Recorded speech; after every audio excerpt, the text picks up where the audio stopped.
and I saw that you did an episode on some. I just saw the word Puchinsky. I don't know what it is or whatever, right? So just randomly at this baby shower, like the husband, he was talking to somebody and he was like, yeah, blah, blah. And I heard him say the word Puchinsky. And I went, shit. What? And he was like, have you heard it? And I was like, no, but I just randomly saw this thing. And he was like, yes, you should watch it. It's like, you won't regret spending the 22 minutes watching it, blah, blah, blah, whatever.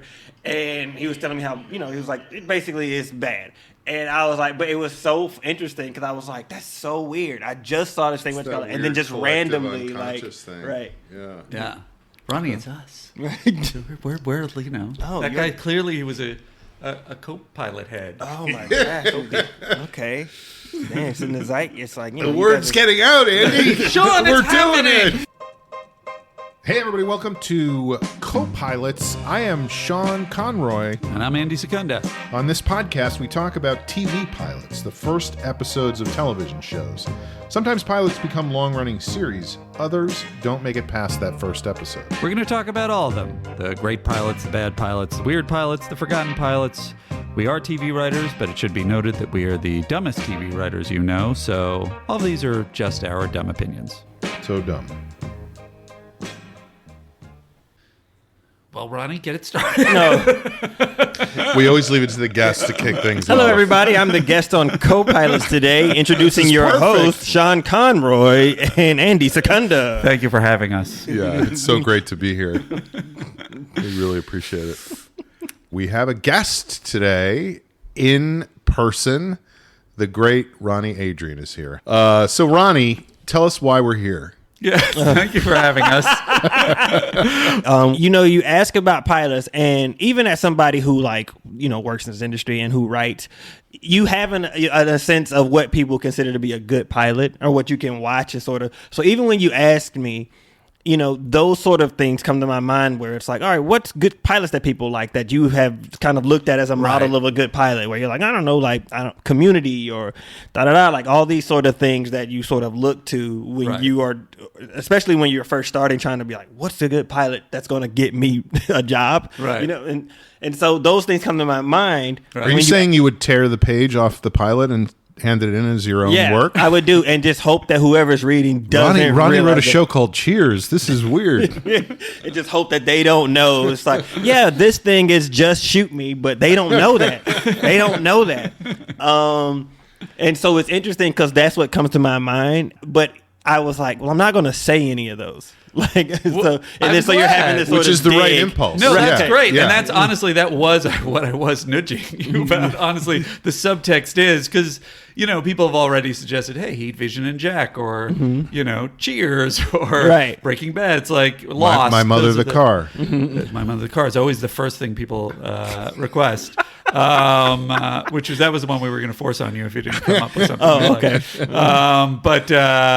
But yeah, it's like, yeah, we definitely are going to do those. And certainly those are the ones that our producer Kevin, to his credit, want us to do because of the ones that everybody knows are going to be more interested in and are probably better for the life of the show. For sure. I'm just always more interested in, but what's the off-kilter one? What's the weird one? What's the one that's specific to your interest? And this is where I want to bring us to, which is when we were texting and I was harassing Ronnie and just saying, well, what's a different one? What you got any others? Nope. Nope. Yeah, what else? Basically. And then Ronnie did throw out at the end. He gave me a list, and he also threw out at the end. Also, if you wanted me to do a quote black show, just ask, and I'll get some different options.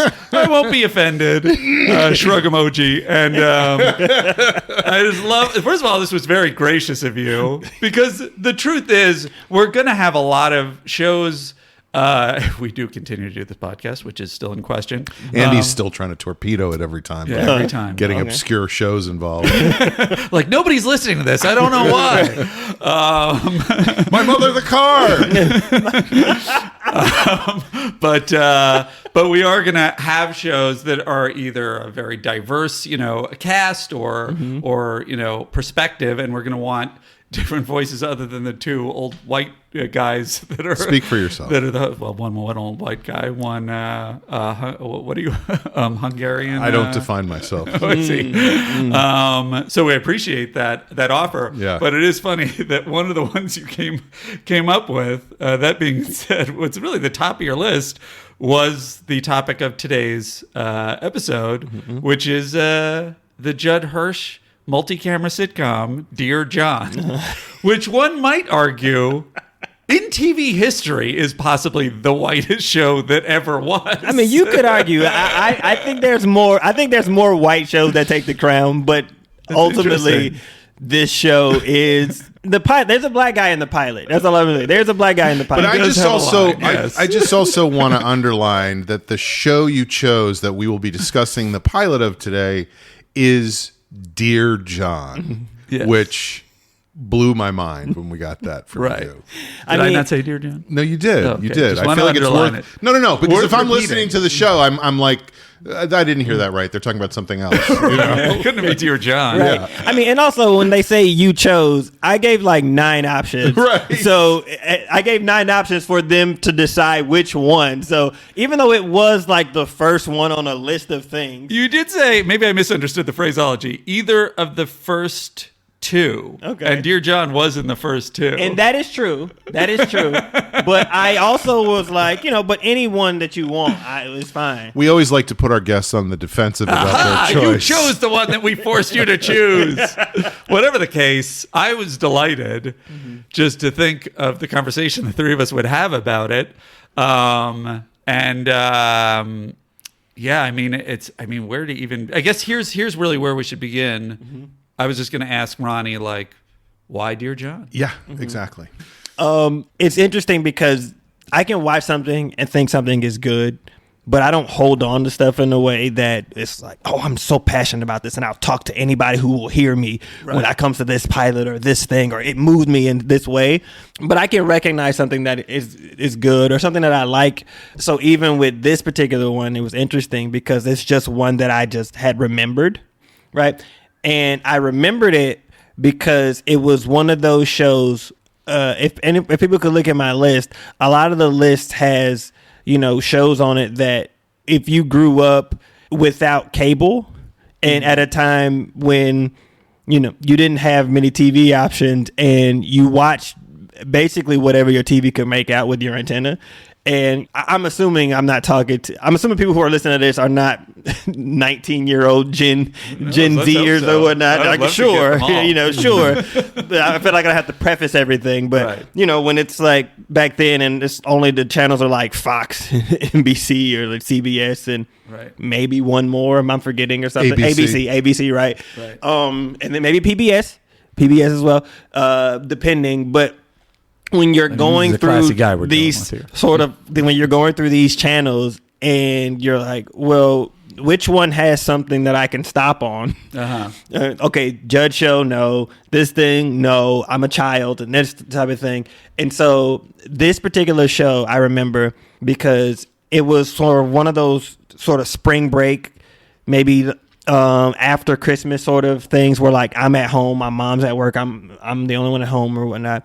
And it's early and I'm just turning the TV on. This is in the turning channel. daytime. This is in the daytime. This is in the daytime. This is in repeats at this point. This is in repeat. So like, I don't know what year this show came out. It ran from 88 to 92. Yeah. So what year is this? I was assuming that you would have been too little to watch it at that time. I was not watching it Yeah. while it was on air. No, it was one of those things that after this point it's on repeats. And so I'm just at home and I'm turning the channel and I just find one of the channels that basically has the best picture and it has like actual TV on. It's not like a Judge Show or something.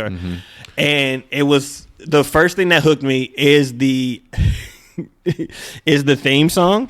Sure. And it's like, and that thing I remember. So even when I saw it, the theme song in my mind, I remember clear as day. And if anybody's listened to it, you would know like what it sounds like. And so that's just something that has just stuck with me. And then it was one of those things that I watched it And then I was like, I can't wait to watch the next episode. So you the next watched day. one episode because you were home by yourself, and that led you down the garden path. Right. And then you said, I can't wait to watch the next one. Right. And then so you sort of like wake up or you remember to watch the next episode of it the next day. And then at a certain point, you have to go back to school and now you can't watch it anymore.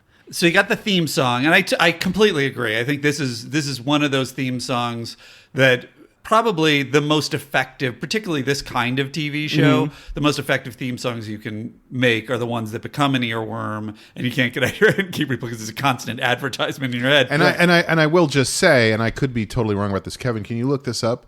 The theme song, I think it was written by the guy. So this sort of cracks it open into the show was redeveloped as became more and more popular in network television over time from a British format that was also called Dear John.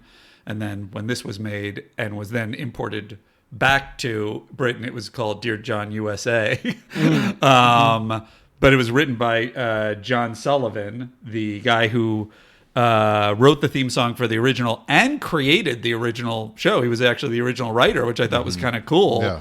That it's like you would think this would be something that's like, oh, get one of our, ringer songwriters to write, a WKRP in Cincinnati, the like perfect, TV theme show. But no, it was just, I guess probably because they had the lower budgets in Britain and you were given more creative control. Right. He was like, let me see if I can get the accent right. I want to write this theme song. We don't think that's a good idea, John. I'm John Sullivan. No one's going to tell me now. We could get the Beatles. Those are perfect English accents. Honestly, I thought I was back in London. So anyway, yeah, he wrote the theme song, and I agree with you 100%. So you got the theme song, and I guess I'm curious, what else is like when you say I gotta watch it again? What are the main elements or feeling that is drawing you? I think truly, and I was kind of a little. I was a happy person, but I think I was also kind of a little. I could be a little sad kid sometimes.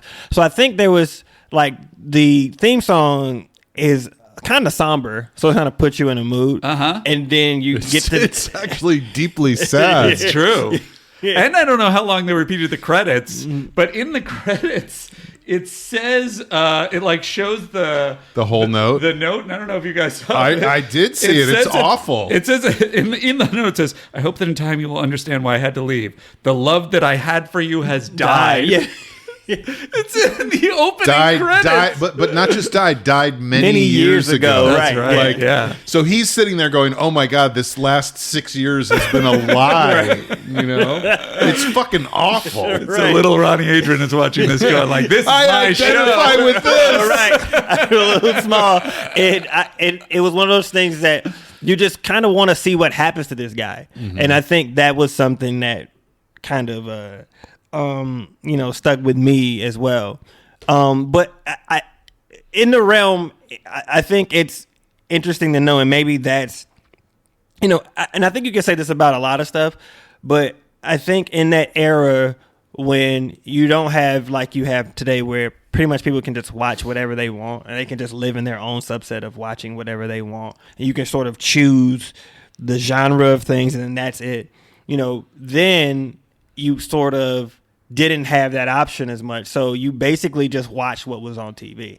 And so in that regard, you can see a lot of shows like, I don't know, Golden Girls or like Empty Nest or something like, or Night Court, all these sort of shows that, nowadays I don't think people even bat an eye because it just doesn't even seem like something that they would be interested in, as opposed to back then where it's like, well, if you want to watch TV, you have to watch something, and you kind of choose and kind of go like, oh, that's not that bad. So it wasn't as if I didn't have an affinity for shows that didn't really feel like they spoke to me as a black child growing up in the South.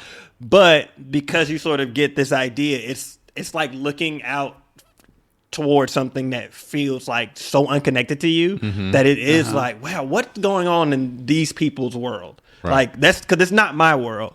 So how do these people kind of get through this thing? And also I don't want to say it's kind of funny. It's just so interesting. It's like, it's like National Geographic. It's like you're watching something that is That's like, how do people sort of act? So or like live? they're constructing this show, I think, to a certain degree, and I think this is the knock against TV of that era, and has slowly, hopefully, turned the tide a little bit. That it's such a sort of a monocular vision of just like this is a relatively well-established kind of upper middle class white people's perspective in New York primarily, and that to you is like the thing of like, oh, what an interesting fantastical universe we're looking at. What is this old great wizard? But I also think it's interesting, and I think this is another part of this reality is that there was a part of it that spoke to you, that you were like, this is a guy who's sad. I feel sad sometimes. This is interesting to me, Yeah, I totally agree with you, Sean. It's like, I honestly was like intrigued of like, oh, I got to hear why Ronnie likes this show. I'm already interested in what you've been saying. And then once I started watching it, I was kind of like, had my knives out, and now you're already turning me around on it again. I'm like, you know what? What you're saying is true. Even though as I would say a comedy professional, I like to say at this point. Nobody says that except you, though. I think you can say professional. I'm fine with that part of that. I see. So just someone working in a field, is what Right. you're saying. All right, fair enough. That it's sort of, I'm gonna have a lot of complaints about the comedy craftsmanship of this pilot, but I agree with you. I think there is an element of a melancholy, which is very unusual for this sitcom of this time, that does touch something. Yeah. It's very interesting. And that's the starting point for the whole show. Yeah. It also makes me think about, you're talking about how anybody can watch whatever they want now, and you don't have to watch what other people watch and whatever. And that makes me realize that I think what you're saying is the entertainment industrial complex is tricking us all into thinking that we have unlimited choice when in fact our lives are much worse now than they were all those years ago. But anyway, Sean's always banging his political drum on I don't know if that's exactly what I said, but I mean, I'm pretty sure there's some Venn diagram of what I was saying and what you just stated. it's all distraction. That is true. That is true. That is true. And it's interesting because then you have to grip with the terms of being like, and I'm also trying to add to the distraction. Yeah. Right, so, As a professional. right, as a professional. I won't say comedy. I won't limit myself. Right. But as a professional, I am also trying to add to the distraction. Sean, do you want to tee up the show? Yeah. So I don't know if people are aware, but we're talking about the show Dear John, sitcom. Multi-camera, meaning there was in studio and not shot on location or in a set where you just move one camera around. It's the difference between single camera and multi-camera. So Did they even have single cameras back then? They had them. I mean, Dear John in Britain was a single cam. It's just they didn't really have them in half-hour format in America in any wide way.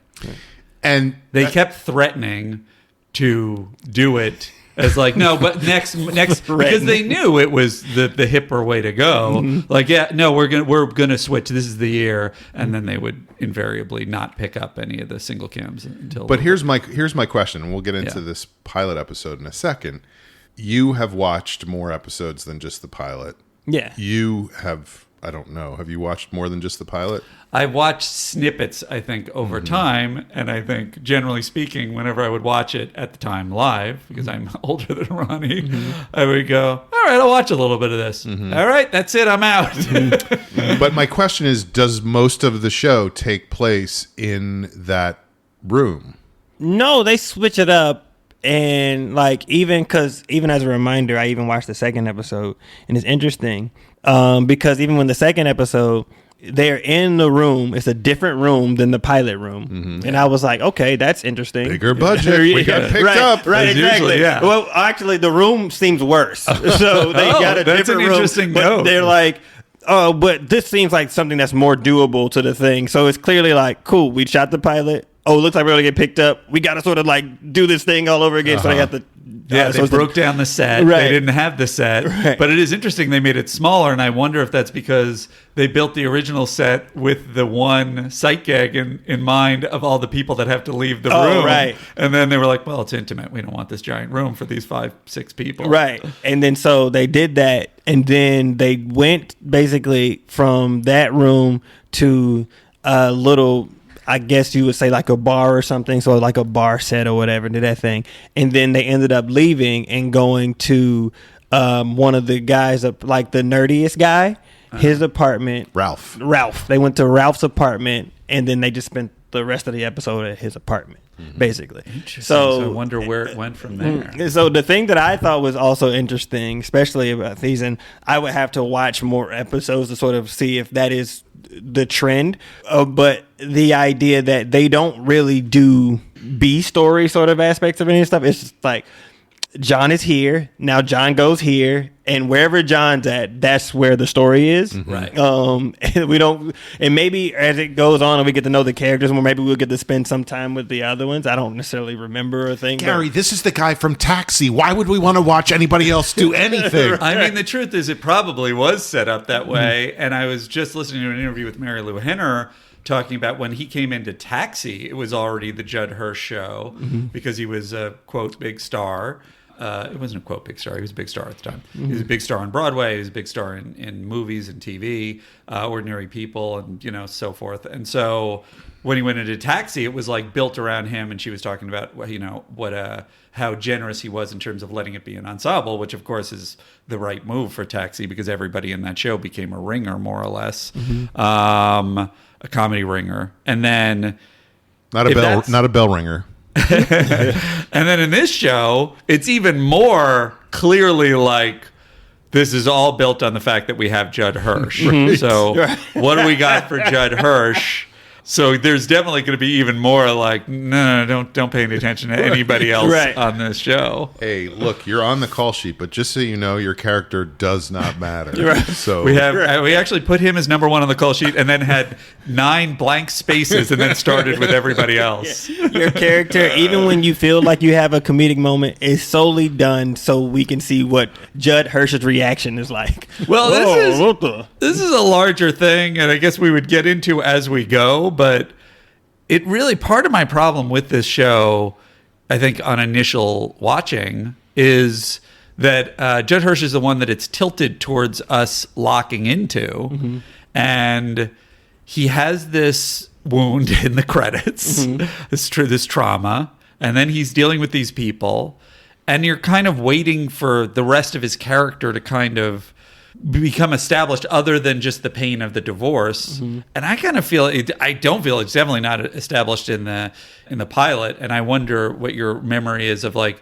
do you feel like he is built to more than just a reactor, a straight man to these other characters as time goes on? I mean, from my memory, I would go, I don't think so. Yeah. Like, I think it's one of those things that, I mean, maybe you all can attest, but it is like, oh, if a show is popular, they don't then go, you know what, let's really dig into the character and sort of like make him more meaty and give him more layers. They kind of go, make him even less attached to this world. And Lonnie, more. what if we do an episode where Judd drives to Washington, D.C. and tries to get into the White House? Yeah, right. Just how can we avoid as much actual sort of digging into their own emotional state and stuff as possible in a comedy sitcom in the late 80s, early 90s, right? Yes, it is generally all of it's the Gilligan's Island sort of structure of just keep it all the same, don't change too much. Although you can see even in this pilot, they do clearly are just like, but maybe something's happening between the lady and him. It might be a little Sam and Diane. You guys love Cheers, right? I mean, it's one of those things that, like, just even watching the pilot and as being someone who, has studied sort of the aspect of like writing and stuff like a comedy this, professional. Like, Comedy just a professional. I'm just a professional. Right. Just a professional.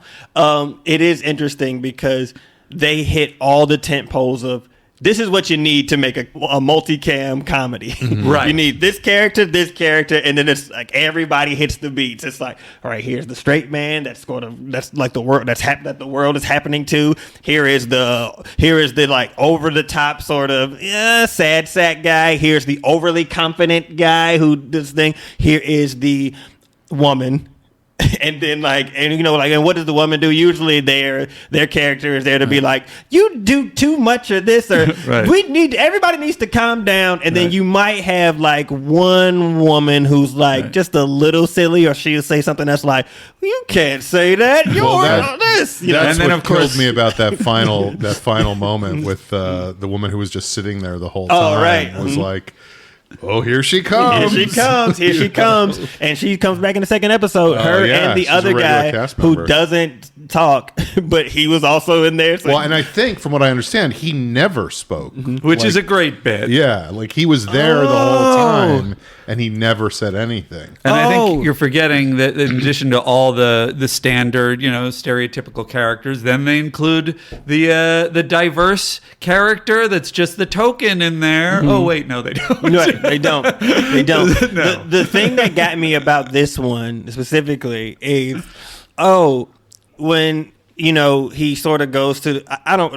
Is there like an order that we go to as we talk about this? There's I always have- a very specific order to this show. I asked so Sean let's to not tee get it up, ahead. and then I interrupted him immediately and threw it off the rails. But Well, no, let's talk about that. Yeah. Let's go through all these moments because it does start with him walking into his apartment and finding the letter on the mantelpiece, and A thing that catches you up immediately because that's in the theme song of a show. right, Something that if by you the were, time you read these lines, I'll be gone. So Right. his wife has just left him, it's catching you up to which is an interesting thing because as a TV watcher now, shows don't really have theme songs, No. or maybe they do, and I don't really just watch. I feel like it's Not in the mostly same way. gone. right, Yeah, right, in the same way. But of just like, this is what the show is you're about to watch. Right. Just like, Well, That it's thing very that- it's very Gilligan's Island of like anybody coming to the show for the first time would know exactly where they needed to be from exactly that point forward. as opposed to now where they don't do it. And even as somebody who grew up with shows that had intros or theme songs, I also feel like I don't have the same patience for them now either. As opposed to if I was watch- watching an older show, I would have patience for a theme song. As opposed to watching a newer show, and if they had like a theme song, I'm like skip intro. If they have one or whatever. Which But is interesting. that you're saying even if they have sort of, I don't know what we want to call these, like story theme songs, even if they have a story theme song, you're like, I don't care, you skip past it. Well, I don't think they don't. I maybe they're just not as compelling now as they were. Right. Here's I agree with you because I feel like now we have the option. I don't know if you know that the entertainment industrial complex is trying to trick us into, but anyway, you have the option now Christ. where you can skip. You can skip. That's what you think, right, Ronnie? Is he's Once again, describing it to you? once again, I'm sure there's a Venn diagram of our thoughts about this, but not specifically that. Shit, Ronnie got a lot of but you hate can- mail of how you were framing what he was saying. You can skip the theme song on a lot of shows, Right. and I'm very aware of the ones where. And it's most of them where I'm like, I don't care, just get to the show. Right. Whereas there are some that I'm like, oh, I love watching this theme song, and it's never because it's the story of the show or anything.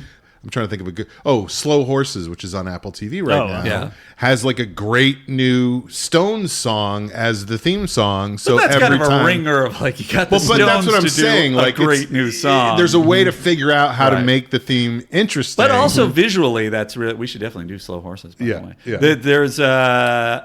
There's definitely a vibe to it that like does ease you in, and a lot of shows do that, but it's not satisfying. Right. But I will say that along with what you were kind of saying about the slots of characters and just like there's this sitcom stalwart character and this one and this, and the thing we're sort of saying about it's such a fantastic shortcut to getting the show started, particularly in the pilot. Of there's no breakup, there's no whatever. It's in the right credits. there. This is what the show is. We can show it every time, and it's a repeat. In this way that I think a lot of action shows at the time would just be like, and Michael Knight now has his car and he's going to fight crime. And this is what it is. It's sort of like that. It's such a shortcut. And what's interesting is there's not that much after. We barely find out that much about the characters, even him. It's just sort of repartee, which is kind of admirable in a very theatrical way of these people in a room for most of the pilot. There's even the one digression that we're going to talk about he goes into the wrong room. It's like that's kind of based on that they had the thing at the top that's just like, this is what the show is. Yeah. You're absolutely right. I would argue that to me that's kind of what made it less satisfying as a pilot, was that I felt like there wasn't really... You wanted more of an origin story. No, not even an origin story, just a story in general. Like there wasn't really anything happening the whole time. It was just like a bunch of people in a room going, "Hey, I'm this guy. I'm this woman. I'm right. Oh, I'm like this." I think that's going to be a good thing for us to analyze as we go through this, because I have similar feelings. I've circled this point. What I like to do, Ronnie, is I like to just keep circling, wildly spiraling closer to a point, just until I interrupt. So let's talk about this. Yes. But whatever the case, the thing I was circling to was just that this was developed by Bob Ellison and Peter Noah, and Ed Weinberger was. I couldn't tell from the credits he was the executive producer, that maybe he was their supervisor, aka the person who was sort of had a little bit more of the faith of the network and was put sort of overseeing them, even though Bob Ellison and Peter Noah created it. But they all kind of started in kind of the Mary Tyler Moore, Rhoda universe.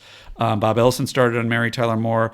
His longest run as a writer was on Wings and Carolyn in the City and Becker, just like these long runs. So just a sitcom professional. And Peter Noah did sort of also started from that world and did 41 episodes on Yes, Dear. But didn't all these shows come after this? Yes. Okay. I'm just sort of giving the overview of their career. Gotcha. And then dovetailed and did 66 episodes on West Wing and kind of did more dramas after this.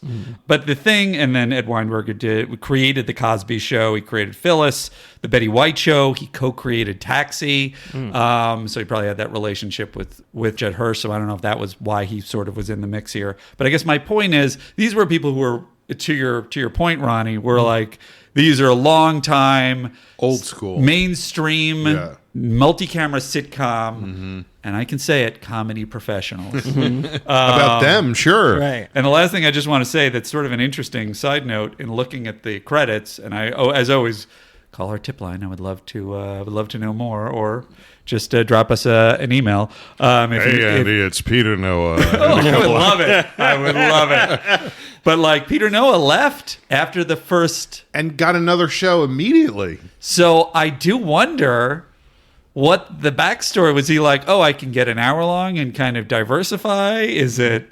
This ran for 4 seasons, but he wasn't on it. So I would love to know what the backstory. Well, no, on that he was. got another show called Anything But Love with Richard Lewis and Jamie Lee Curtis. He didn't create it, though. That started. Oh, you're saying he yeah. What did he create? Right, Yeah. and because that's an interesting move, Right. to have moved from one show that you created.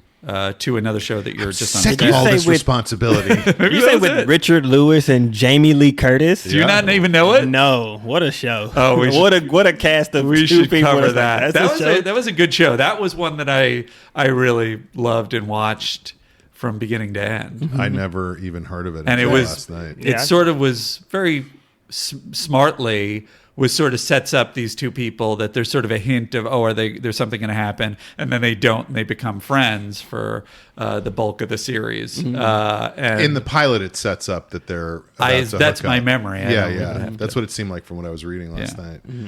Okay, so I got to the point. Applause. He really is a professional. Not a podcast professional, just a vague professional. So so we go through the theme song. We see all the things that are happening to him. I'm not good at understanding images I see connected to words. So when you see him come out of the Supreme Court of New York, which is supposed to be like, oh, he just got divorced. Right. I was like, oh, he must be a judge or something. Like, I thought that was what that exposition or a criminal was. that was just cleared of charges. It was only later that I realized that's what that was about.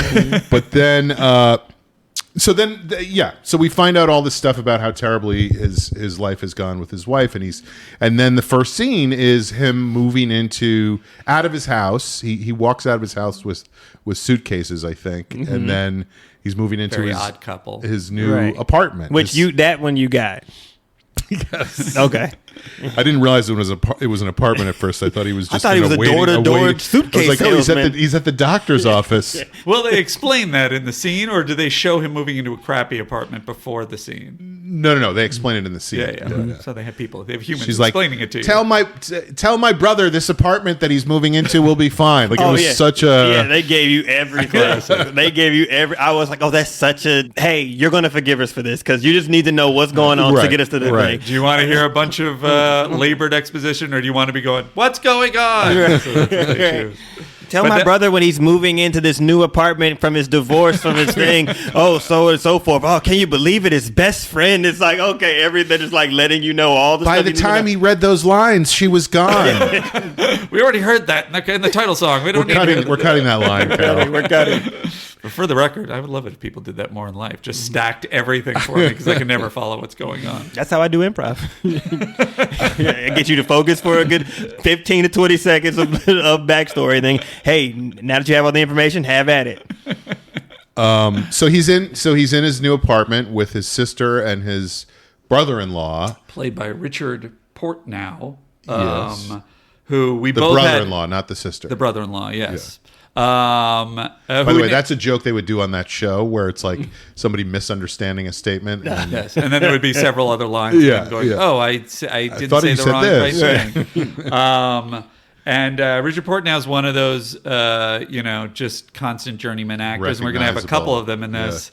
He played Louis B. Mayer in Trumbo. He was the attorney Mel Vaughan. I don't know if that's how it's pronounced on Sopranos, but I do remember him. That's where I remember. That was the thing. It was from. just like I was trying to remember, like.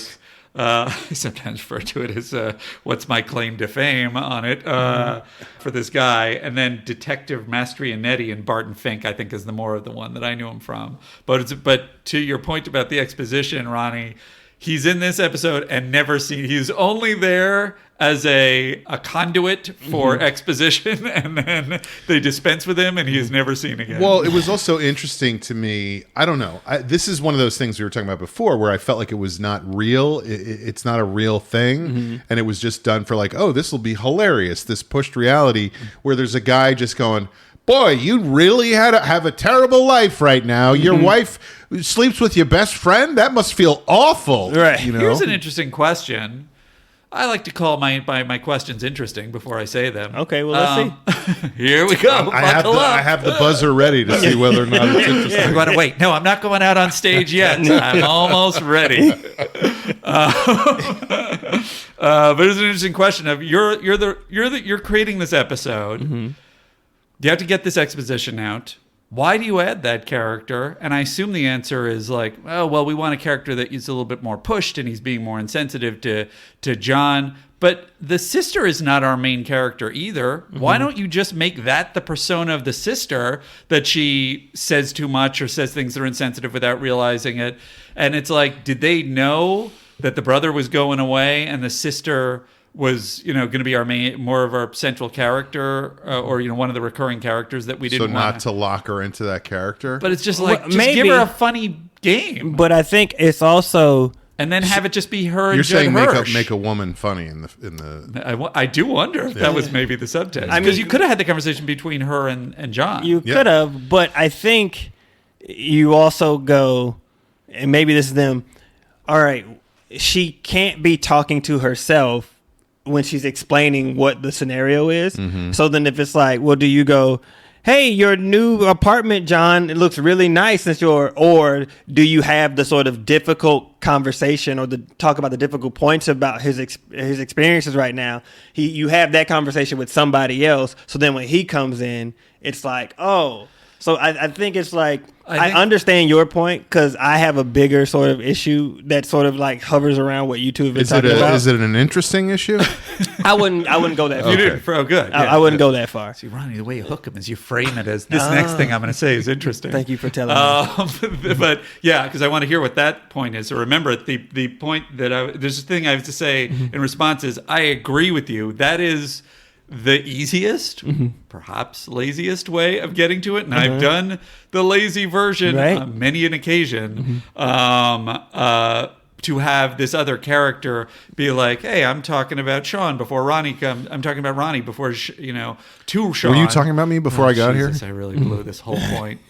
I'm talking about Ronnie to Sean before Ronnie comes in, so that I can say all the information. The only problem is the brother knows all the information that the sister said too. Right. So if you're gonna do that shortcut, you might as well find a semi-artful way. And I think the brother's game kind of does it. I'm saying all these kind of hurtful things that you already know. You could have done that with the sister anyway and gotten all the exposition out. But she's supposed to be the sweet one. Well, who decides that? She's This the is the first nurturing time one. we've seen her. She's a more fun character if she has some kind of spin. But here's my take as like a sitcom pilot script archaeologist is professional. I feel like what you're saying is right. That is the easiest way to do it. So it feels like a first draft shot at it, and then just nobody went, "Hey, what if we combine these two characters?" Which is the thing that happens in pilots all the time, where two characters are serving sort of the same purpose, and you can go, let's get rid of one of them and have them do everything that they're both doing. And it feels like nobody made that call on this. And as someone who's done both multicams, my own, and single cams, well, I have a couple of different theories as a sitcom archaeologist. That one is it was a network note late in the process. They had to get the exposition in. This was a late edition of Put the Brother in. Another one is we got to build the world out. This brother's going to be hilarious. And then probably because they made him kind of a dick, they tested him and the audience was like, I don't like that guy that's being insensitive to our hero, John. It's okay. He just got booked on The Sopranos. So he's not gonna... So there's another option. And then the third option is when you're shooting a pilot that's a multicam, so many of the rewrites are happening in the week that you're shooting and rehearsing it. And you kind of go in the morning and you run it for the network, or you run it to the studio and then you run it for the network, and you're getting notes at each stage. That's coming at you so fast and furious. No relation to the movies. That they're great. They are great. Yeah. And we're not going to cover those at some point because they're movies. Right. You wouldn't call the first movie a pilot movie, I feel like if a movie has 10 at least, you could at some point you can say the first one was the pilot of the series. Then would we do Clone Wars or would we do A New Hope? That's the question. Anyway, it's just sort of like to give them a little these people in the past a little leeway. Nobody knows what they dealt with that week of shooting when you're trying to keep all these balls in the air, juggle all these balls at the same time. Right. So anyway, we see him move into his new place, which is very sad.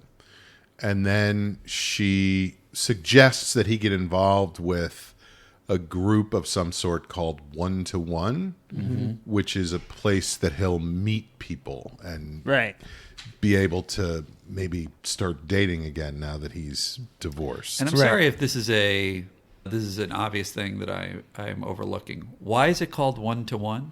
Because there's a group. I do not know. I do know. That's a Longtime national fan of Dear John. That's a Ronnie national. Adrian says, It's a well-known national organization where you go to meet people. The 1-to-1? Yeah. Oh, okay. So it's like 1-2. It's like the Boy Scouts or the Girl Scouts. Often I will miss a pun, so I didn't know if there was a pun in there that I wasn't getting. Yeah, I mean, if it is, I'm not a big pun guy, so if it is, I'm also missing it. It is a pun. It's 1-to-1. So it's like he started out as 1, and then he was 2 with his wife, and now he's back to 1. 1-to-1. Actually, it may I mean, be I hope that's it because That makes more sense. It does. But they wrote it out, and it said 1-to-1. So that's not even. I have a pitch on a 40-year-old sitcom. Yeah, just bring it back just to clarify. Hi, Mr. Peter Noah? Noah. I star 69 you. This is why I left after the first season. Too many pitches from the world. Well, here's my, because even when you were talking about earlier to this point, I think a thing about this pilot, and maybe this is back then when, you know, money was flowing hand over fist, so you could sort of like a part where you're saying like, why don't you just combine these two parts? They kind of go, we can afford to have two people, so he can say one line, Spurgeon can say one line. It Just doesn't, throwing money at the problem. it doesn't hurt us at all or Right. whatever. Right. You know, To me, it just adds. This is the interesting thing. So little is established in this pilot in a kind of almost an admirable way, because Admirable. people really, like, networks at the time really would cram every. That's why they have those long expositional passages. We have to tell them everything. We have to have everything happen. Right. So it's a very sort of lackadaisical vibe of a pilot. And so to me, it would just be like, well, combine those characters so that you have John in the first scene and you're not. You never know, because you might need the brother-in-law. I think it's like you're right. It's like, oh, they come into this thing thinking, well, here are people who could permeate this world, and Yeah. this is what my issue is.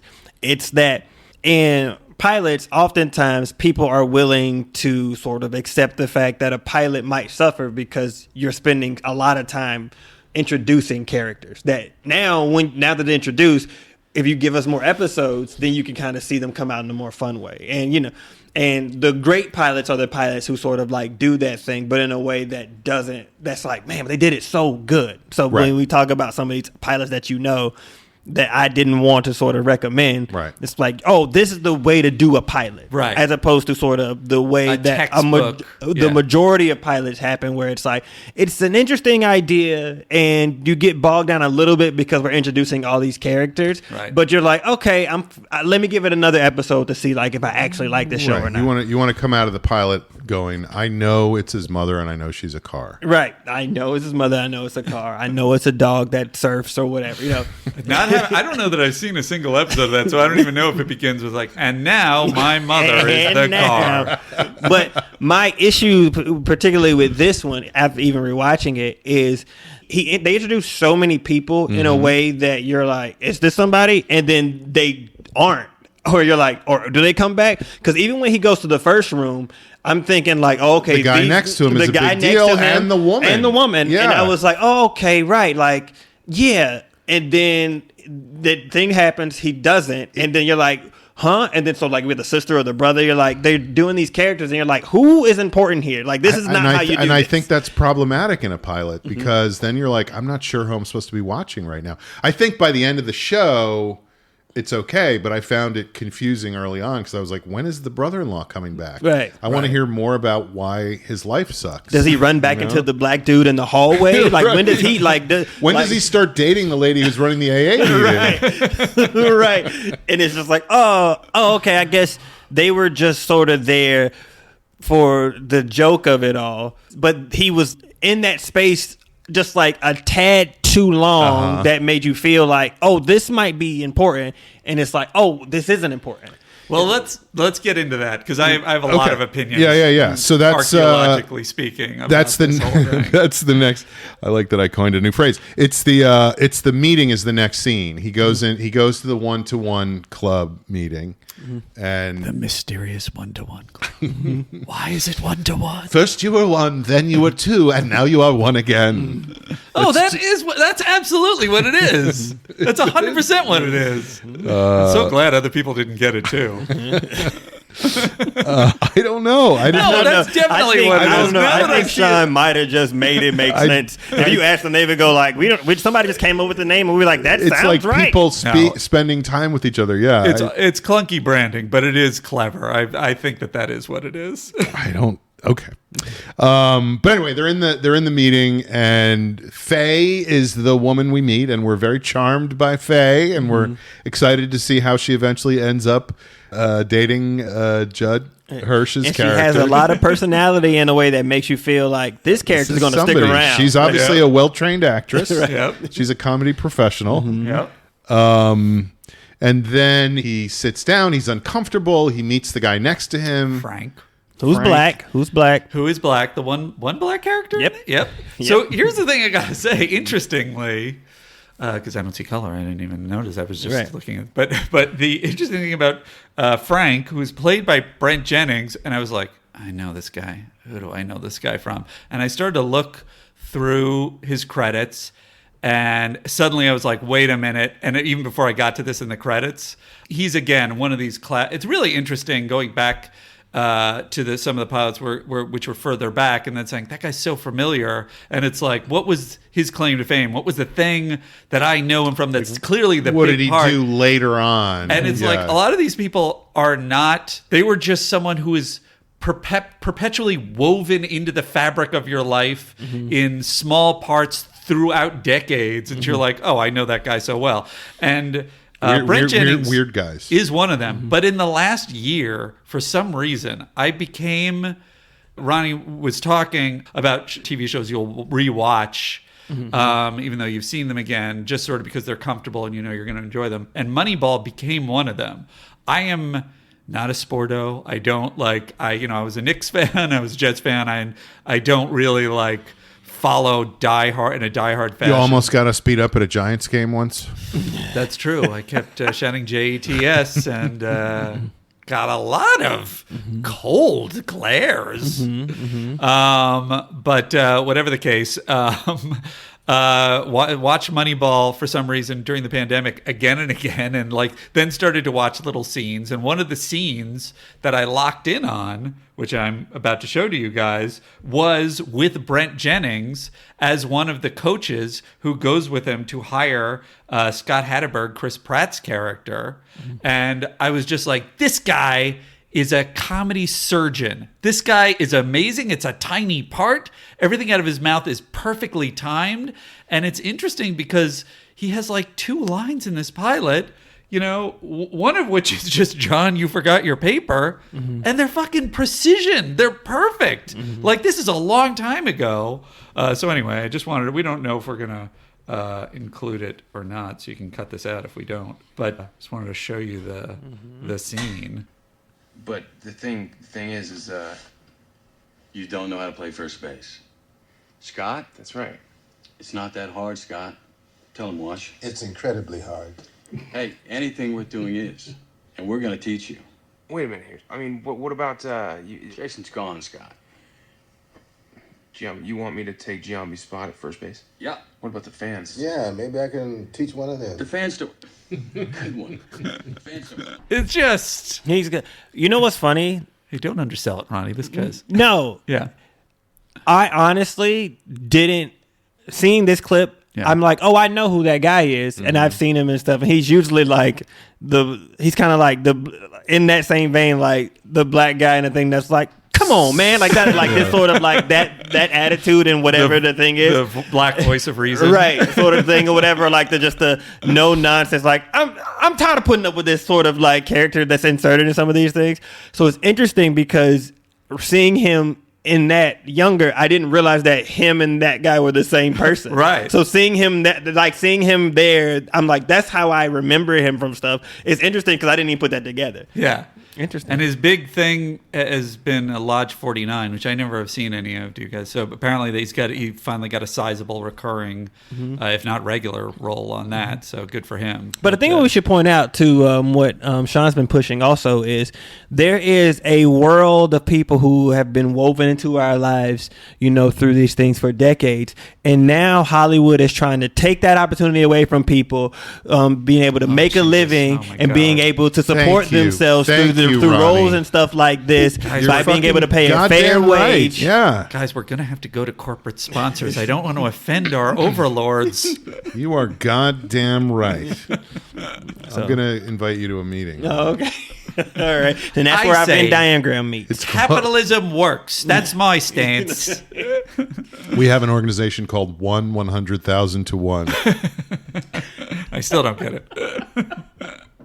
But anyway, so yes, I don't even remember how far you got into setting this up.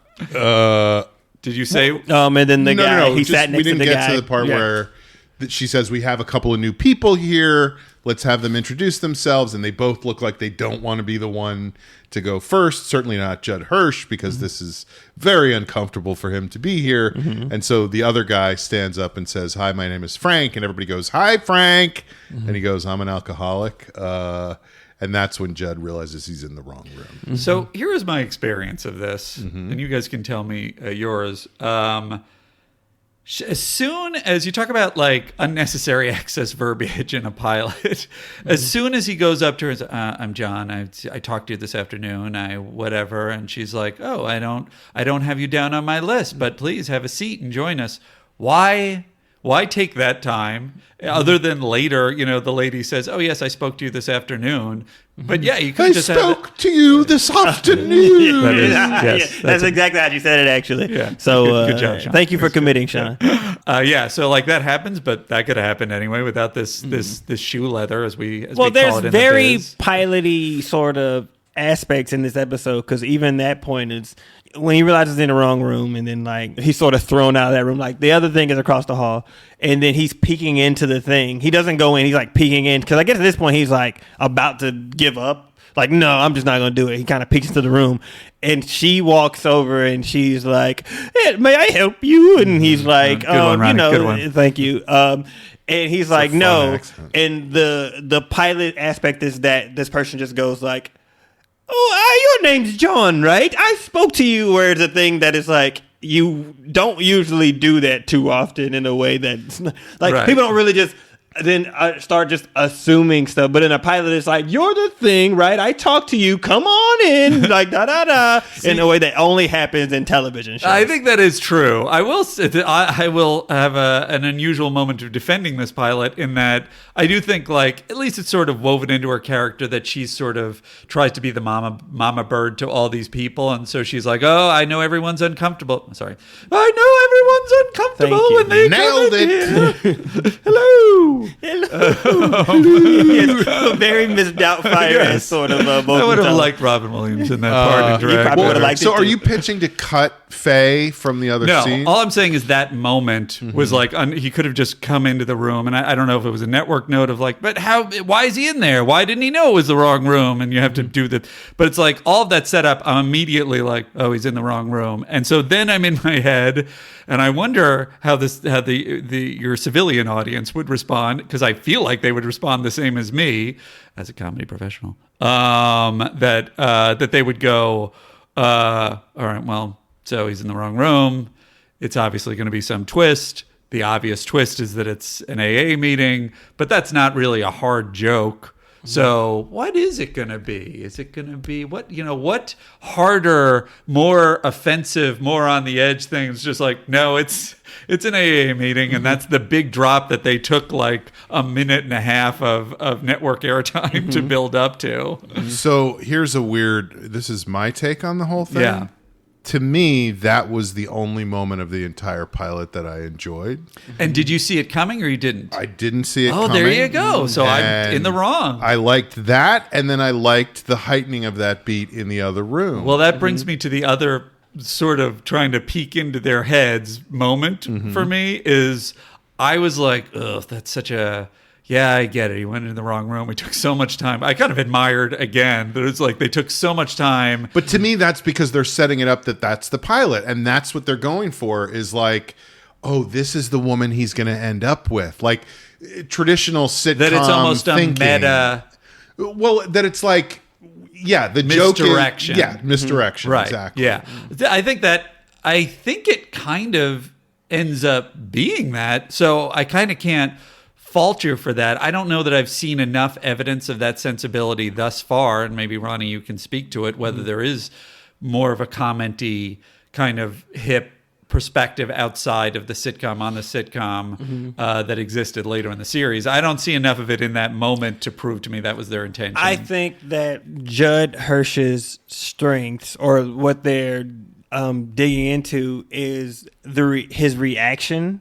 Because even when you look in, even when watching 2, he has a lot of moments where the cell is just how he's sort of like Somebody reacting says or doing something, something, yeah. or like or how he's trying to look like, oh, like it's sort of like very British comedy-esque in that way. That is very much like the thing happens, and then now we turn to the camera, and it's this guy trying to like, and it's all in that thing. And I think they invest a lot in sort of sell us. Like physically sell us this joke, Right. Yeah. So even in that moment when you're trying, it is funny because you do get to, and maybe the laugh track helps where you're kind of like, it does feel like, but he is selling that they do like live in those moments a lot longer, in a way that's like, and see him kind of go around, look around like, oh wait, hold on, and Which where is it's a like standard, multicam sitcom sort of sensibility bigger, at the bigger time. and broader a little Which bit. I think a lot often can work in the time, even if it is broader and it is more theatrical. And I think All in the Family being the quintessential example of like all those performances were huge, but they were also hilarious and grounded somehow. Ooh, Archie. I remember her sounding like that, but I don't know. Maybe it's been a while.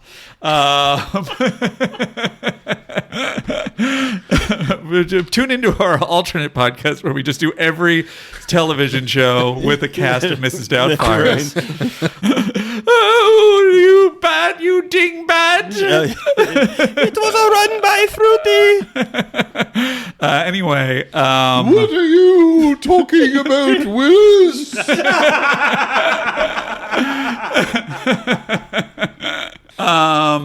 So I should point out we're having a blast, and Kevin, who is engineering this podcast, doesn't seem to be laughing at all at anything we're He's saying. writing a paper right now. he's applying to graduate school. What brilliant point was I trying to head toward? Brilliant. Okay. You were talking about the payoff of the Alcoholics Anonymous, or it was something about Judd Hirsch's reaction shots and that kind of stuff. With the broadness of that performance, because I agree with you, and I think this is like if like 7 is like, oh, that's in the pocket. That's the perfect combination of grounded and broad. This was definitely over that for all of the characters in that moment, and so I was kind of a little bit like, oh boy. I will say though, they sort of danced in an area where even today I was kind of like, you have the right pieces for this to be kind of amazing, in that they sort of pivoted to the whole room, him going, no, I'm not in the right room, and them all going like, you have to face that you have a problem. It's okay. Right. Yeah. And it's a little bit not handled the best, but it's like, I really love that concept, and so that almost justifies the AA element. And then him kind of being insensitive to them when they talk about, yeah, most of us are divorced, like, oh, I'm sure, because you're all probably all and he kind of makes a drinking motion. That him being insensitive to them is funny. And then to the thing that John was referring to that happens in the next scene, that to jump ahead, that there's a drop that I do love it being kind of a meta thing. There's a bunch of people in the room who are in the wrong room there, they reveal, and that they actually are supposed to be in the Alcoholics Anonymous meeting. That one I didn't see coming. Right. And that one is like, gets at least That's pretty we cool. are led to believe, an applause break from the audience.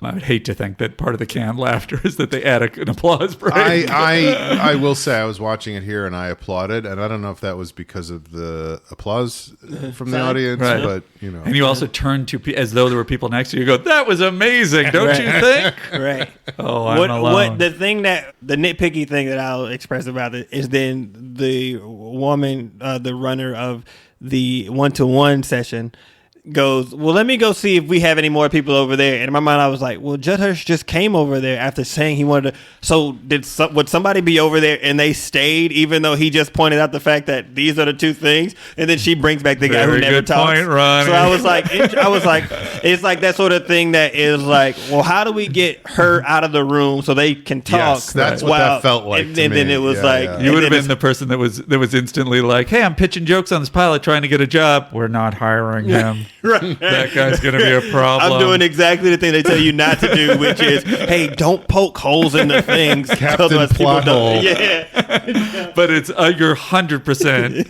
Right. That is. But it did feel very cumbersome to get her out of the room so they could talk while she wasn't there. Right. You know? But anyway, the long and the short of that point, this kind of spiral I was trying to get to there, was just that was so effectively funny that I wonder if they built the first part, which is sort of like, that's sort of a soft joke that he's in an AA meeting. Then they had the build-ons, and they're like, well, those are a little bit funny. And then they had the killer joke, which is everybody in the other room is also in the wrong room, that they were like, well, this payoff is too funny, so therefore we can't change the soft setup for it. Right. And I wonder if that was how it played out. Again, like I said, that was the one part of the whole pilot that I was like, oh, this is really funny. And I feel like it's such a long thing, Right. that which is astonishing story in a network suffers pilot. because of that. It's This like, is what's weird is it does. I don't think they were going for the meta aspect that you're talking about, but they did successfully build again, as I keep saying, in an admirable way, they did this whole set piece with the AA meeting just basically for this punchline. set up the other I'm just thing. like, good for you guys. Yeah. Good on you guys. Nonetheless, you're left with a pilot was just like, I don't know what I'm watching here. well, and I'm always looking in these things at how much time has gone by and how far into the Totally. story we've gotten. Totally. And I checked at that point. I don't remember what it was. I think but it was halfway It was through. over 13 minutes into the show. Yeah. And I'm like, I still don't. And if I was reading the script, if I was just reading the script as like a writing sample or something, Yeah. it would be in the garbage by then. And that's why I point to moments like the brother that you could have condensed and the unnecessary setup with the AA meeting leader of like, those are moments that easily you could have lifted out to at least save time to get to the real characters faster. Well, the thing is, 30 years ago. obviously the executionary aspect of this, you could say, is not great. But if they were to ask you, what do you know about what's happening into the thing, I think you would probably have more information about the show than you realize. Because you would go, well, this is a story about a guy who came home and realized that his wife had left him, the Dear John letter. Obviously, they went to court. He got divorced. She got the house. And also, she was cheating with his best friend. He's been divorced for 6 months. The information is all, he's been divorced for 6 months. His sister talks him into sort of going to this one-to-one thing to meet people, because I guess he's not meeting people. He goes to the thing. And the thing that I think is interesting about stuff like this is very improv-y in a way where you have to sort of tell people what the reality is. So when you go to this thing, it's like you have to be told, hey, this apartment is really shitty. Because I'm like, can't tell it's a shitty apartment unless you tell me. So then even when he goes to the AA meeting, it's like, you're supposed to be here. And I'm thinking, he just looks like a regular guy. And they're like, nah, we could tell, this thing in your breath has alcohol on it. And it's like, oh, you have to kind of be told, hey, this person clearly seems like somebody who's going through a problem right now. And you're just thinking, he just seems like a regular guy, stand-up guy in a nice whatever, and it's like, oh, okay, you're continuously having to sort of be funneled the information of, hey, this is not good. His situation is not great. He seems like the kind of guy who could be nominated for an Academy Award. Right. So you're like, oh, so they're like catching you up in this very Explaining it's not way. Judd Hirsch. Right. Just like, So- wait, isn't that Judd Hirsch? Why would he be doing badly? Yeah. And so you're like, yeah, okay. So when it's like, yo, I can smell the stuff on your breath, and it's like da da da, and he's like, I had a little bit before, I was nervous, blah blah blah, and it's like, okay, cool, whatever. And then you're sort of getting to the point to get to the next room, and then you're over there, and it is like the one guy who is like, yeah, the caricature of sort of the overly confident but just unaware but doesn't care, but you all sort of kind of go like, yeah, we tolerate him and he's actually not that bad, where you're like, that's only sitcom world, right, where it's like somebody like this you would try to avoid like the plague, and that way you're like, this guy, but you're like still very invitey to them. Yeah, and it's I kind of have affection for this crazy character. Right, to where like at some point, yeah, you're going to get to like the guy because they're going to start to pepper in moments where it's like, oh, I guess he's not that bad. But in real life, you would never get to those moments because you'd be trying to avoid that guy because he kind of sucks, right? Right. You get that you could go with him and get your turkeys tetrazzini, but you don't necessarily want to do that. Right. Yeah. So That is the great Jerry Burns, who again, I mean, I think more so than some of the other actors we've talked about, is just a very familiar face and has done a bunch of stuff. He was the guy he was the Faye of Jesse Pinkman's substance abuse group in Breaking Bad. Right. But the thing I loved him in was Justified, a fantastic show where he played a member of the Dixie Mafia. But he's been in everything. And in this, and I think it hit you as well, and maybe it hit you too. Yeah. Because this show came out in 1988. Correct. And in February of 1990, Andrew Dice Clay sold out Madison Square Garden. It was the first time anybody had sold out Madison Square Garden. Right. And to me, when I was watching it, I was like, oh, or I should say, I was like, oh, this is just a guy doing a Dice Clay impression. So I guess that's kind of like... So you're saying that Andrew Dice Clay stole his impression from him? I'm saying the reverse of that. Oh, okay. But what's interesting is they clearly... The question, this is one of the things I would love to know what the reality is. They clearly are going minimally.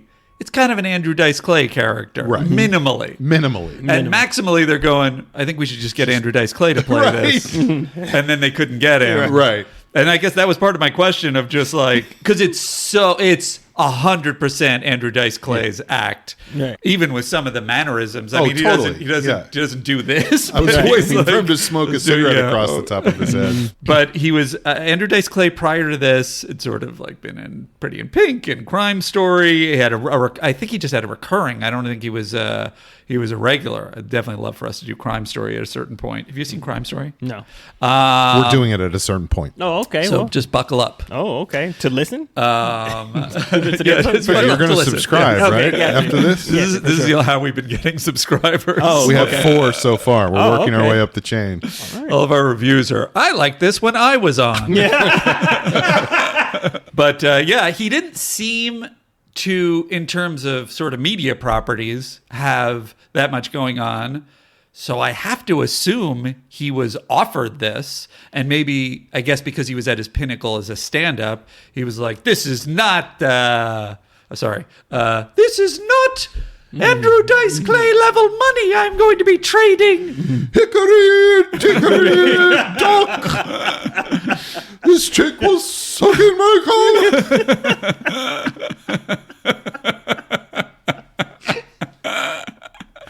The fuck are these guys doing to my egg?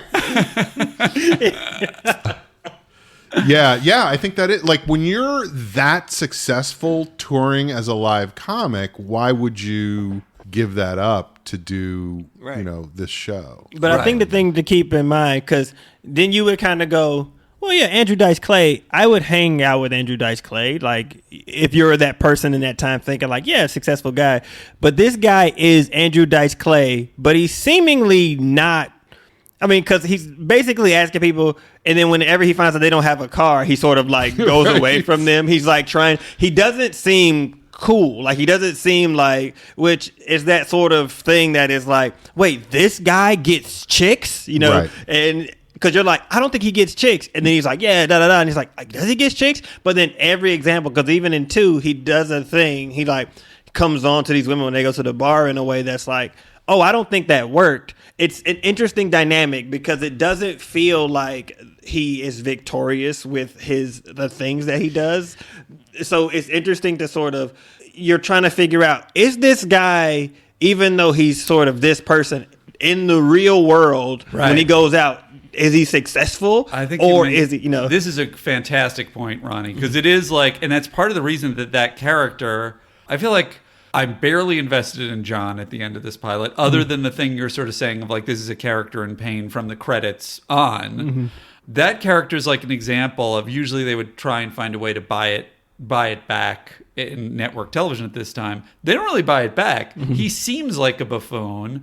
The lady sort of goes, I've had it with you, and turns on him at a certain point. Mm-hmm. Nonetheless, there's no real drop to that character the way you're saying, in terms of like going like, oh, he like basically told too much of his story and we see that he is in pain, or he told too much of his story and we see that, I feel like there is a moment of that, because that to me is what makes that character work. Is that he's not Dice Clay just going, "I'm the greatest thing ever." He's I don't know who that is. he's weak and sad, and like there's a moment at the very end where he says, "Did they show the thing where I ran into a burning building and saved somebody?"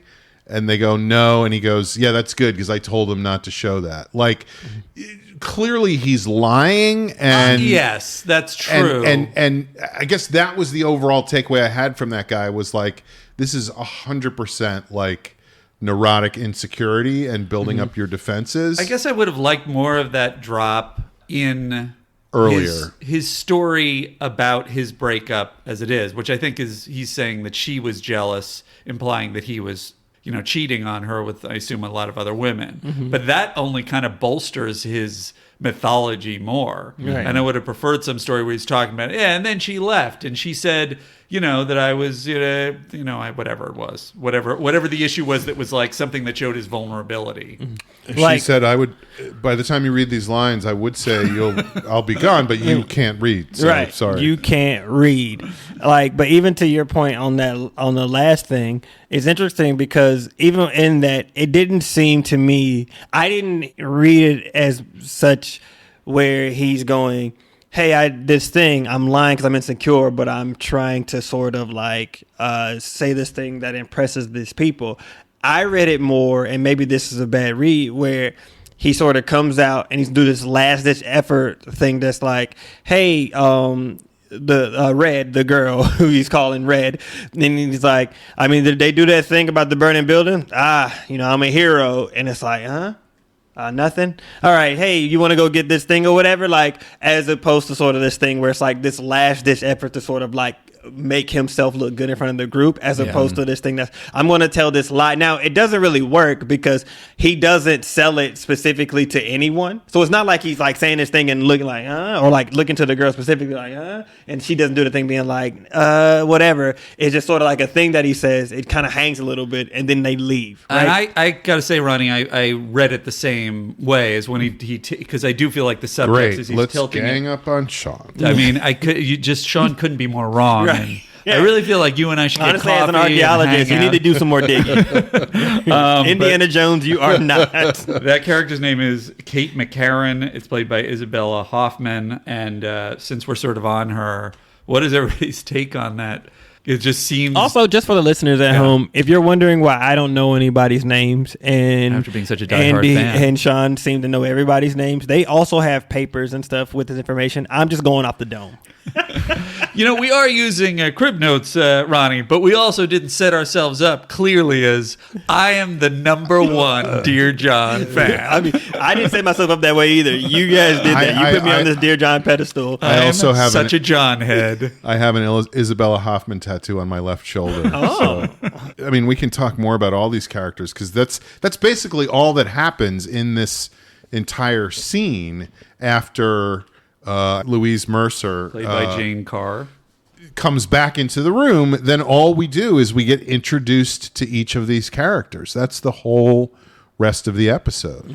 Which is a long scene of, interestingly, this is who I am. This is what I did. Interestingly, it's kind of a dream in some ways for someone writing a sitcom pilot, because it's like you have the setup. There are these people that never met. All they do in the pilot is the thing that all executives ask you to do, which is just like, well, more about their backstory. What's their wants? What are their pains? What are their, give us everything that the audience needs. And that is basically what the pilot is. And yet they cut into their own time so much that it does feel like towards the end, it's like, I've heard some details, but I don't really have a sense of these people that much. There's also the idea that a pilot is supposed to tell you what the show is going to be going forward. Right. And I feel like this pilot, I'm like, okay, so next week, half of them will still be there. A new bunch of people will come in and they'll all just tell their stories and we'll keep doing that, And you did not think it was going to be the same people.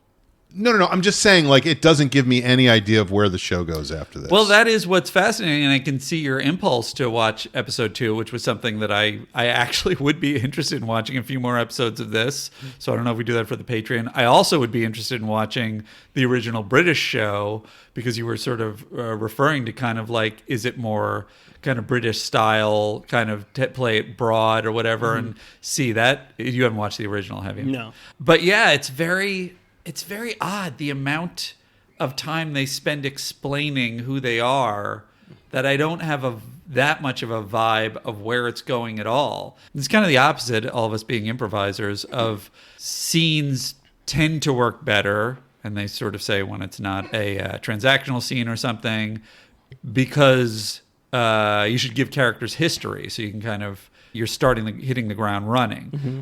And there is something that feels a little bit muted and like it doesn't have momentum, just in the fact that it's like these people meeting, and then we're slowly introducing their interactions with each other, and it's almost like the 5 of them and us are trying to figure out at the same time, are these people worth my continuing to watch? Right.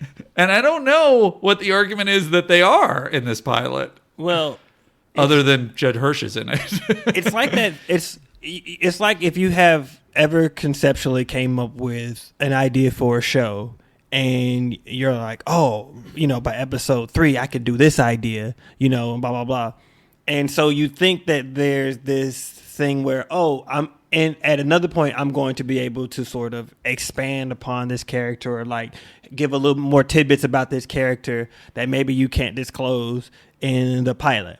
Now, oftentimes people tell you, put the stuff in the pilot, But what's interesting about this is there are elements to where it could feel like, oh, okay, cool. Like they're keeping some of these people's backstory, something close to the chest, and throughout the course of this, maybe even this first season, like they'll expand upon those in a way. But even watching the second episode, they're off and running. It's like we're already a gang, So it's really interesting because it is like, even in this pilot where it's like, well, here, I'm John, and this is what happened to me.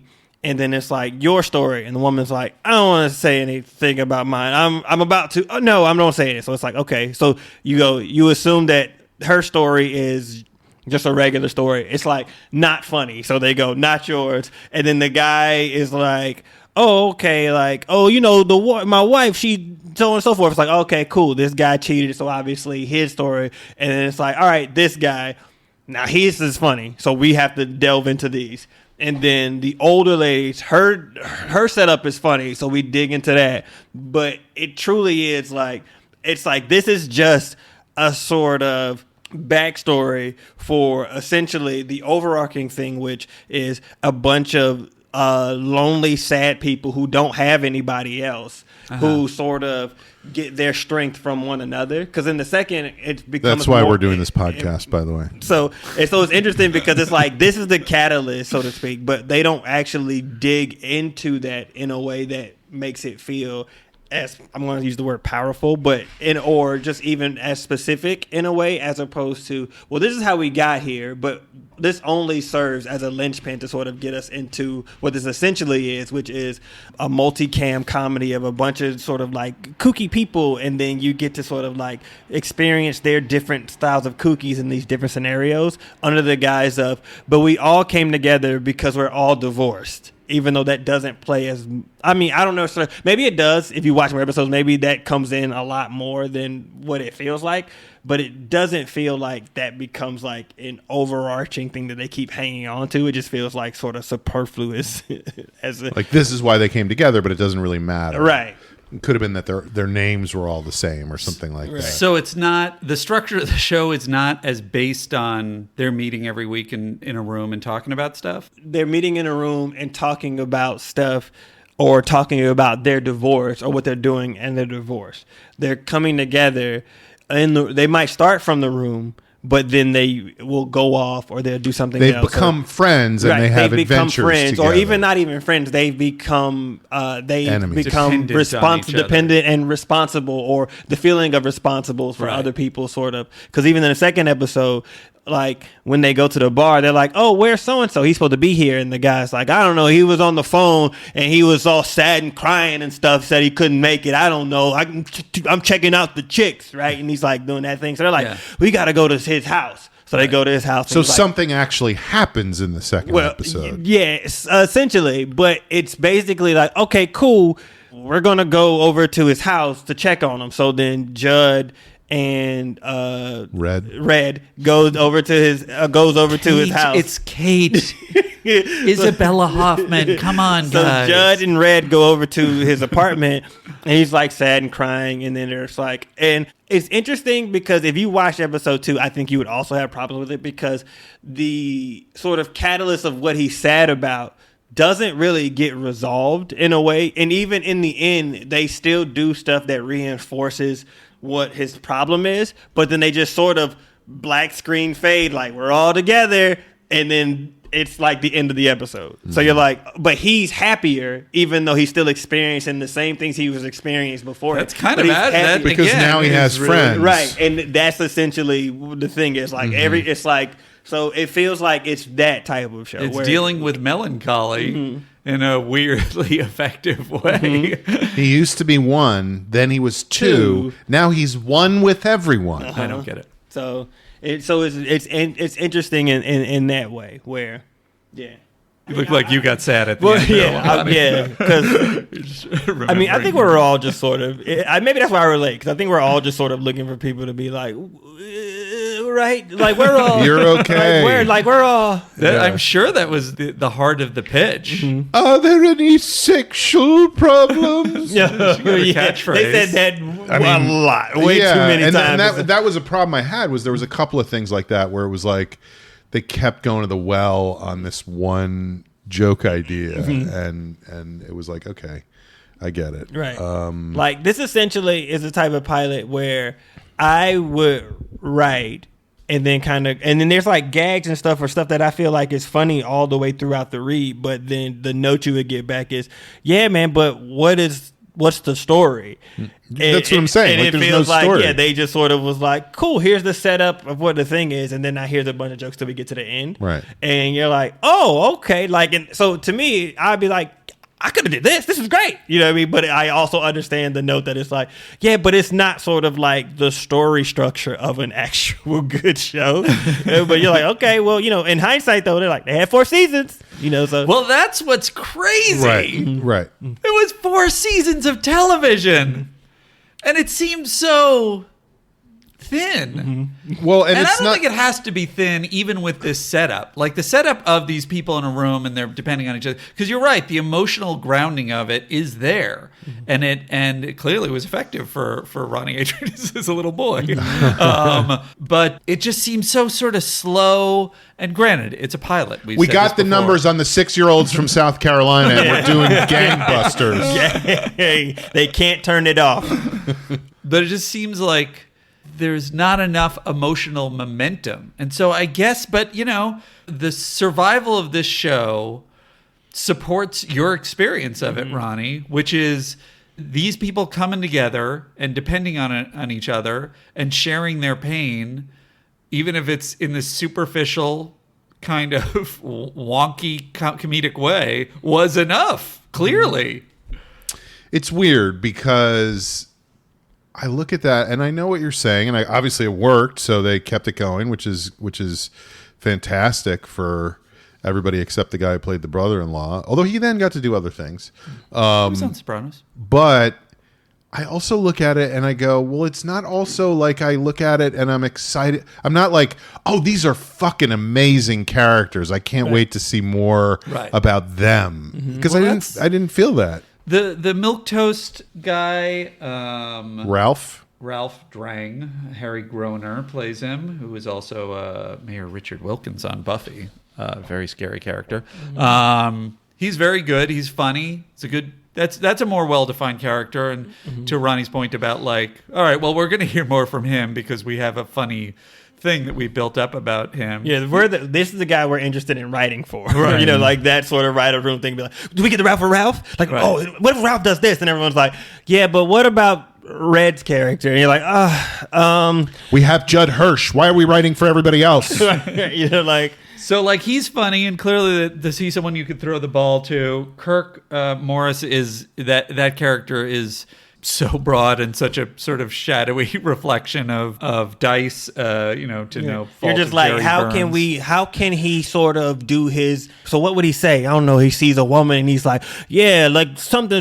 Let me put her in my toaster. And everyone's like, yeah, like that's his character. It's like Right. this sort of veil to sort of like I say think the these two things. of us could get a beef roasted.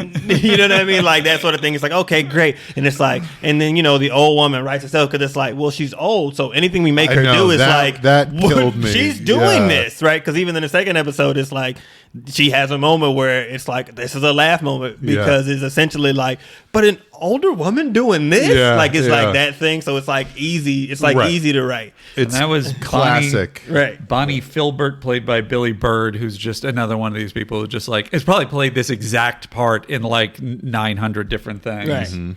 But yeah, so she's a good comedy ringer. Ralph Drank's a good comedy ringer. Kirk Morris is very broad, but it's like he's going to drive the whole plot clearly. So you kind of got him. It's very interesting that the Kate character, because it's so, again, sort of like the Judd Hirsch character, not there. Like there's no take other than her being sort of, you know, keeping closed off about what. And do you have any memory? Do they eventually reveal? I mean, they must Sorry, at some I couldn't point. tell you. I couldn't tell It's you. not a natural red. But That's the only thing that you know. They don't play in episode 2. They don't play it as though they've already discussed what her deal is. No, they're just moving they're forward. just moving forward. They're like, Right. cool, we're gonna go out because essentially it's now the people who were in the room at the end of one are just in there. So you know those main four, the older woman and the guy who doesn't talk, and you know the leader obviously. And then they're like, all right, cool, we're gonna go to a bar. So it's essentially being like, well, we're gonna go to a place where we meet people who are experiencing the same things you are in that sort of realm. So it's like, oh, okay, sure. It's like, well, why aren't they here? But it's like, Right. no, we're gonna go somewhere else out. So they go to the thing, and it's like, and then obviously the people who are in this sort of like doctored space are like hot women. It's like, so it's like, yeah, okay, this doesn't really seem like the idea that these people are the same vibe as you all, whatever. But it truly doesn't matter because they're going to get out of there this fast, and then they spend most of the time with just Ralph, Red, and John, sort of in a thing, and then Kirk shows up obviously to add a little bit more comedy to the thing, and then the next day, the woman who leads the group and Kate come back, and Kirk comes back, and then they're like, "Look at us, right?" And the older woman and the guy who doesn't talk isn't there, but it's like the highest people on the call sheet are all in the room together. Right. We're friends. Sure. Because you also would go, well, you don't have to be here. It's like, it's sort of that thing that it's just perpetuating the idea of being like, this is going further than us just being in a group where we meet up. Well, 'Cause that's- even the leader is here to sort of be like, just checking up on everyone. I guess that's what kind of felt, even on my first viewing of it originally, why I think I didn't lock into it, is because it feels so tenuous. Mm-hmm. And it's interesting because in Cheers, it's tenuous too. It's just people hanging out at a bar. Mm-hmm. But it's like those people already have their dynamic. The only one you got to account for is Diane Chambers. Mm-hmm. And her life just fell apart. That's the reason she kind of locks into these people. I'm assuming you're going to do a Cheers episode at some stop point. pushing Never. this. At some point? I've never even heard of it. He keeps bringing it up, and I'm Okay. like, "What is that?" Sean, you're going to love it. Yeah, we'll see. And so with this, it does. Because I kind of even remember maybe getting to the second episode or checking in on that and just being like, "Why are these people still hanging out with each other? Right. I don't understand. But Like that's clearly the they wouldn't thing. get along. Like what's But that's the show. It's like, even, I mean, I don't even know if you clocked it at the end of the pilot where the woman expresses, we don't go past 9. So, because they're about to leave, and then the older woman stands up and says her punchline about her husband, and she's like, "Well, maybe just 15 She more says, stuff." My husband used to dress like a gladiator and make me pull his chariot, which is hilarious from anybody, but especially from an old lady. Right. Just out also- the blue, who hasn't spoken the entire time. She just since- pops up in the background. Right. As the woman is trying to shuffle everybody out the door. And then she comes back like, maybe just 15 more minutes. But then the thing to clock is, at the end, they do the shot of here's the clock on the wall before they kind of do the pan down to the two people coming out. And it's like 11:15. Right. So it's letting you show like, hey, we've been here for a while. Like, seemingly we told you that we were going to be out here by 9. If it was 9, say like 15 more minutes. But we stayed over a full 2 more hours. So we really started to connect in a way that you didn't get to see. Right? Like, So you're saying Exactly right. you're saying you have to clock the clock. right. whether- Yep. And I had to stop it to see what the thing was because it 'Cause I- wasn't like a solid. I clocked the clock. I did not clock what the clock was clocking. I didn't get the thing about 2 more hours. And I think that's really hard to rely on a clock to give you not just that a these regular people- handed clock, not a in digital clock. A 2-second shot of a clock that you're supposed to go, oh, they really connected in this. Well, that's just if you're an attentive viewer. Like, yes, you burn 7 minutes in the Alcoholics Anonymous scene, but at the end, if you see that clock, you know these people really care We have a about big each other. problem. We have no time left in the episode. How do we get all time? Oh, time. We can use the clock. They can be together for a long period of time. And that just came from one writer who was looking at the clock. They'll be like, "Is it 5 yet?" or whatever time they get out. And then he Here's the just, solution. One other thing, since you touched on it, with the old lady standing up and doing the he made me pull his chariot thing, and then they're all immediately like, "Ooh, let's stay, let's listen to this." Especially the leader of the group, Louise. It's Louise, right? She's the one who always wants to know about sexual problems. Yes, Louise. Yes.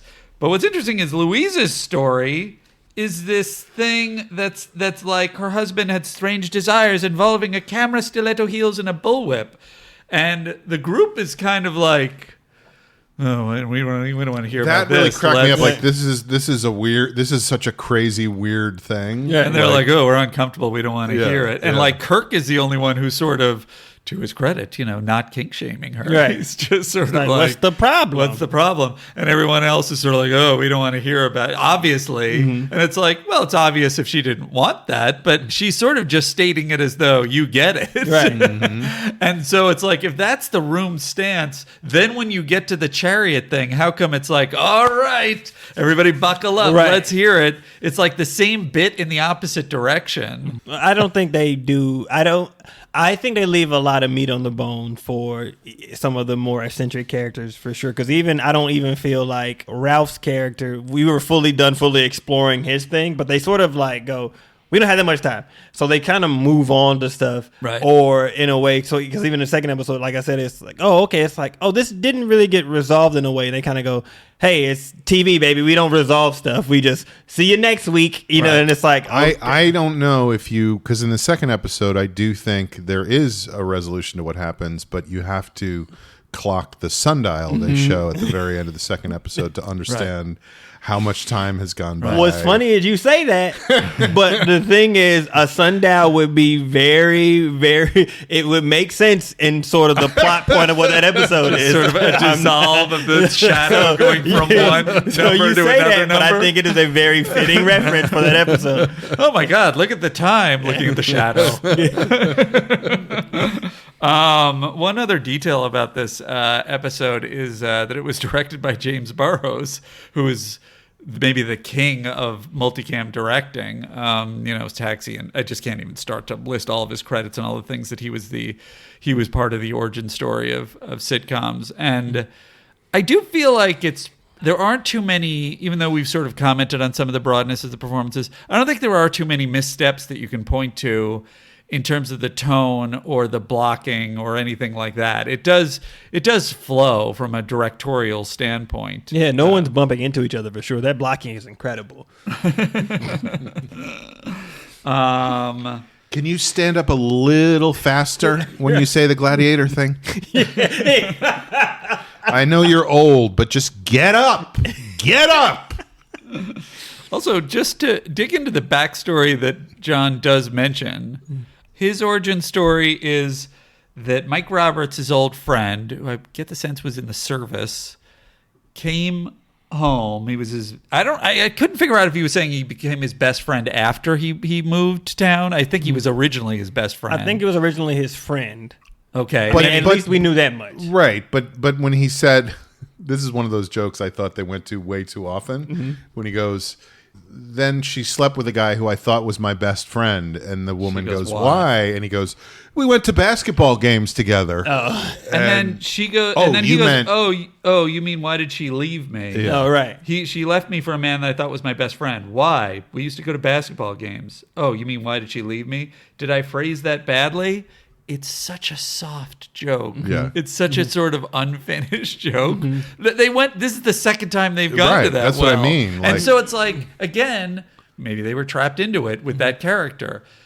What feels like the direction you're going in there with the previous joke is she's someone who doesn't get things. Like she's like maybe not as far as a Coach or a Woody, but like in that direction.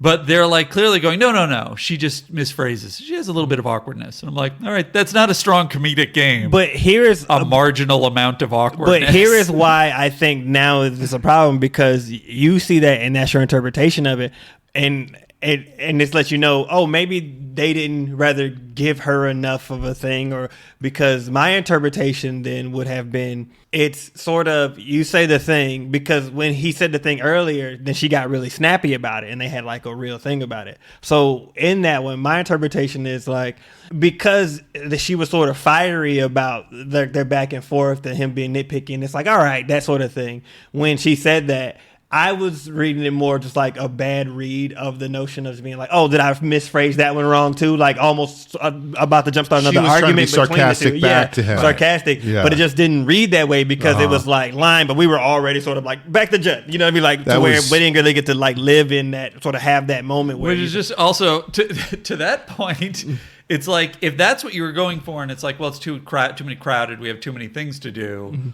Well, then why aren't you cutting some stuff and making time? Right. If this is what the show is going to be, is these little interactions and the sort of theatrical back and forth comedic moments, then let's develop those. right. And they're rushing through those weird parts. And you're saying that her read on that line was not good because Jim Burrows is not a great director. you're Yeah, coming I mean, up he was, against he was too Jim busy Burrows. worrying about those blocking and stuff. He didn't actually give acting notes, which honestly, and then it probably kind of go, well, they have to seem interested in each other at the end. So then this can't be that combative. So then it sort of takes away a little bit of the personality. I bet of you're his right. character I bet to that sort was part of it. And then Yeah. so now you're like, well, who is this person? You know, like her thing is so, because even in the second episode it's still very much like, oh yeah, like she's there and she doesn't do enough to sort of turn you off, but she's not the most interesting yet, Right. And I think it is sort of in the direction of it. Like, I think you really put your finger on, like, well, she's the romantic interest and we want to see the chemistry between them, so we don't want to have her acting angry the way she does to Kirk. And that's the kind of thing, particularly at the time, that I think was even more prevalent was it was probably mostly male writers that didn't know how or didn't want to give the comedic ball to women. Two, that they, even when it was like a moment like that of like, oh, she's going to be kind of sarcastic or hostile or whatever, unless it's a very specific side character slot like Carla, then on Cheers again, then they're kind of like, well, she's romantic interest. We want her to be sweet and kind and empathetic. We don't want her to be this other version of a woman that's unpalatable to the Right. audience in our minds. So it's like, well, then you've kind of taken away, and I think they did this to diverse characters over time also. It's like, well, then you've taken away what's going to be funny about them. Right. Right.